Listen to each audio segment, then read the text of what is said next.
Drop it.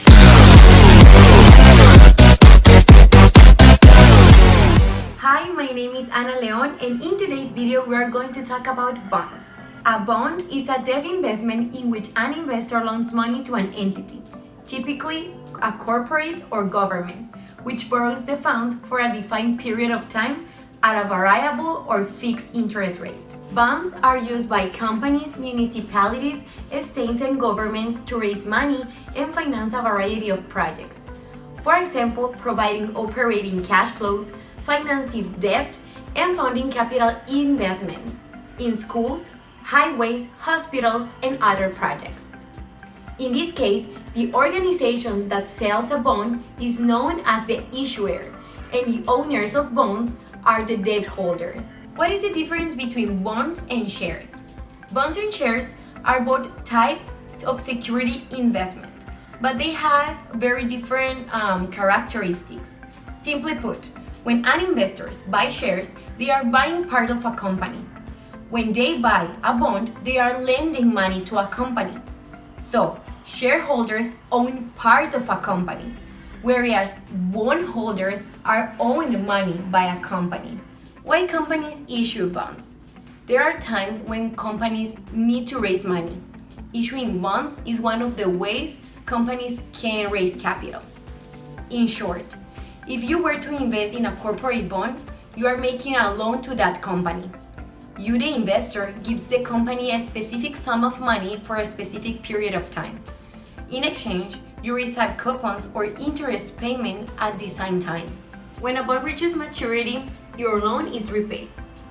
Why do people buy bonds? Investors buy bonds because they provide a predictable income stream. Typically, bonds pay twice a year. If the bonds are held to maturity, bondholders get back the entire principal. So bonds are a way to preserve capital while investing. Bonds can help offset exposure to more volatile stock holding. Advantages of bonds. Bonds have a clear advantages over other securities. The volatility of bonds is lower than that of stocks. Thus, bonds are generally viewed as safer investment than stocks. In addition, bonds do suffer from less day-to-day volatile than stocks. Bonds are often liquid.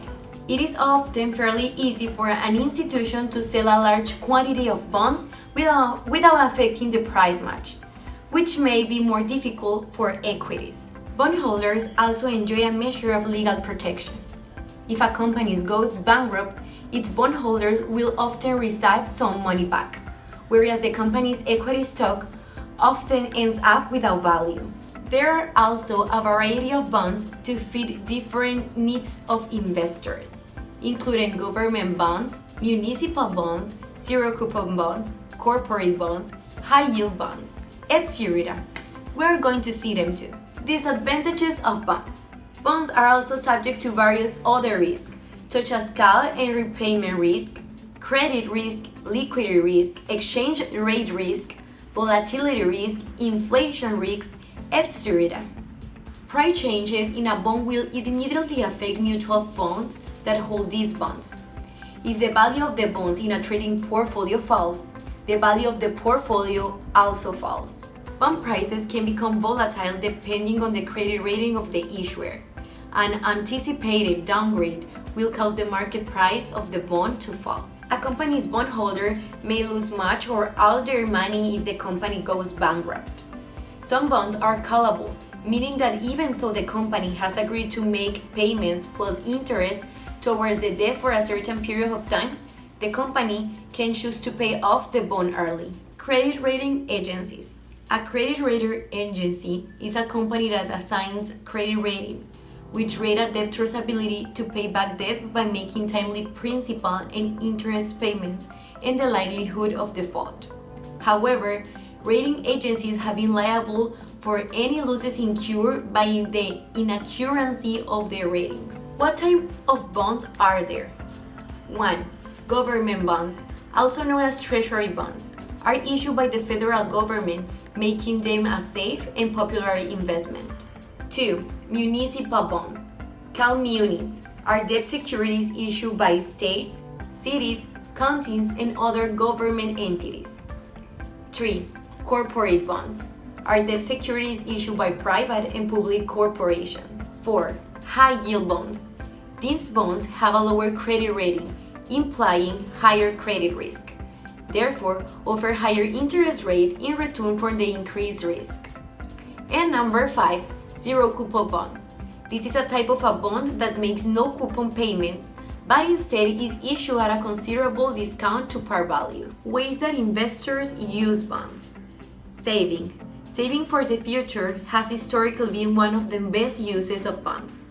Saving bonds provide one of the most secure and time-tested approaches to long-term saving. Long-term planning.